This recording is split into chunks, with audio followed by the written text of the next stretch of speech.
in the Vedic literature of the Hindu people goes back at least 1,500 years before Christ. They described a people called the Vanara. And this is from the Wikipedia article. Vanara refers to a group of people living in forests. Van meaning forest, Nara meaning human. In the Hindu epic Ramayana and its various versions, in the Ramayana, the Vanaras help Rama defeat Ravana. There are three main theories about the etymology of the word Vanara.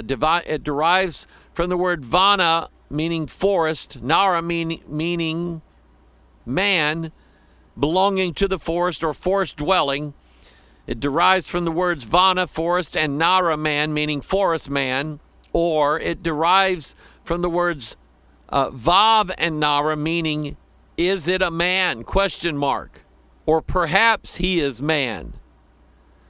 Although the word Vanara has come to mean monkey over the years, and the Vanaras are depicted as monkeys in the popular art, their exact identity is not clear. Unlike other exotic creatures, such as the Rakshasas, the Vanaras do not have a precursor in the Vedic literature. The Ramayana presents them as humans with reference to their speech, clothing, habitations, funerals, consecrations. It also describes their monkey-like characteristics, such as their leaping, their hair, their fur, and a tail. According to one theory, the Vanaras are strictly mythological creatures. This is based upon their supernatural abilities, as well as descriptions of Brahma commanding other deities to either bear Vanara offspring or incarnate as Vanaras to help Rama in his mission. There you have a spiritual connection to these man-looking like apes or monkeys or gorillas or whatever. They have the characteristics of a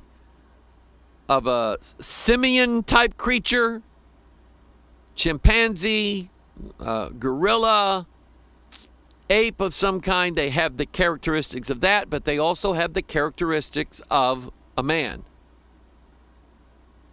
All in the same body. And the Bible word for that is Satyr. And then this one, Hanuman, the monkey god. One of the major deities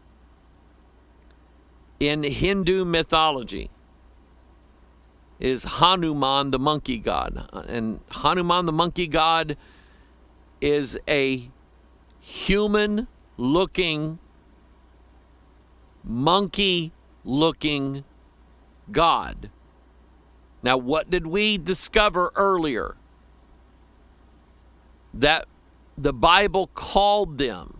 Our King James translated in two places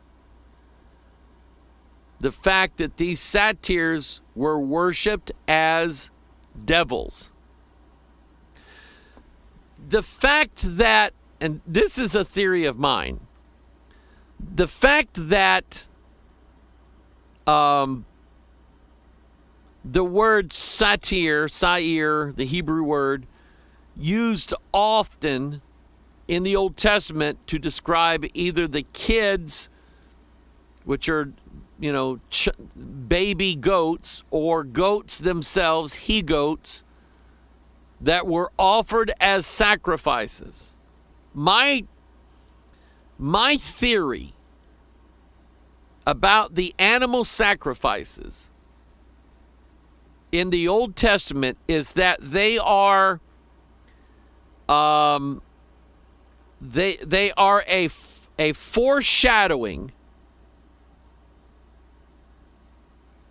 of God destroying devils, casting them into the lake of fire to be burned forever and ever and ever.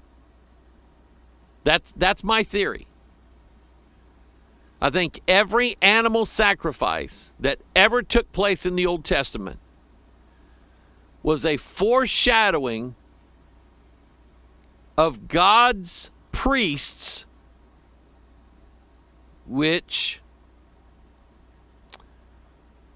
by that time would be us. Does not 1 Peter sort of help us out with that? 1 Peter 2. To whom coming as unto a living stone, disallowed indeed of men, but chosen of God and precious, ye as lively stones are built up a spiritual house and holy priesthood to offer up what? Spiritual sacrifices acceptable to God by Jesus Christ.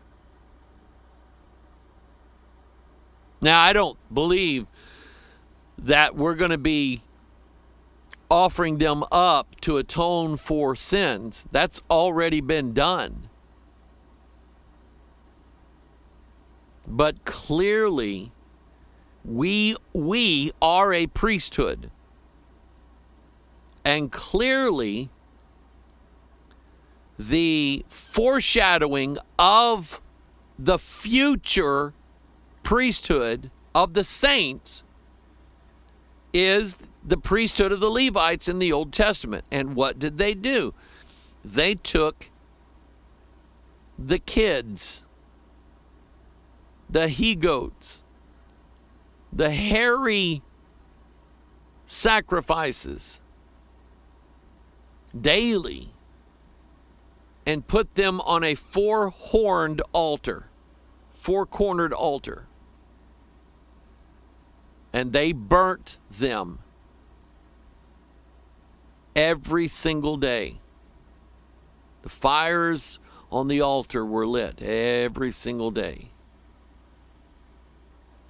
That's a theory that I have.